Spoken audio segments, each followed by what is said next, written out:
Jed, bakit iginigiit ni Senator Marcos na dapat maimbestigahan ng Senado ang affidavit ng mga nagpakilalang dating Marines?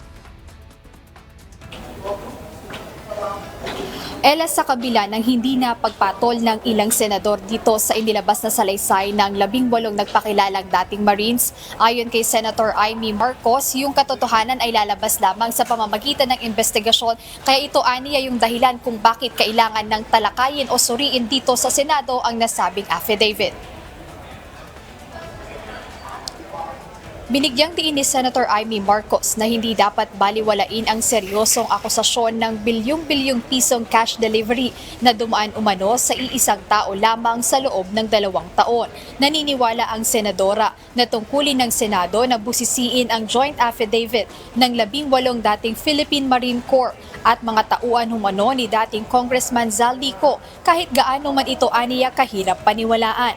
Bagamat aminadong hindi kapanipaniwala ang laki ng halaga, iginiit ni Senator Marcos na dahil sa mga pagdududa, mas lalong dapat payagan ang mga nabanggit na individual na magpaliwanag at maglatag ng ebidensya sa ilalim ng inquiry o pagsisiyasat ng mataas na kapulungan ng Kongreso. Binigyang diin din ng mambabatas na ang inquiry o investigasyon ay hindi lamang para sa interes ng publiko, kundi para rin protektahan ang reputasyon ng mga inaakusahan, kabilang na ang ilang miyembro ng Senado at mismong ang Senate President. Nanindigan naman ng senadora na sa pamamagitan lamang ng investigasyon lilitaw ang katotohanan at mapatunayan man itong totoo o malantad na kasinungalingan.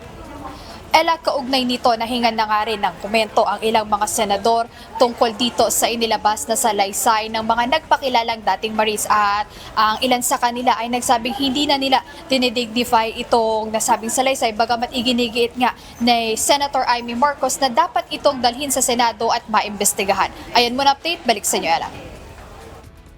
Maraming salamat, Jed Neresina.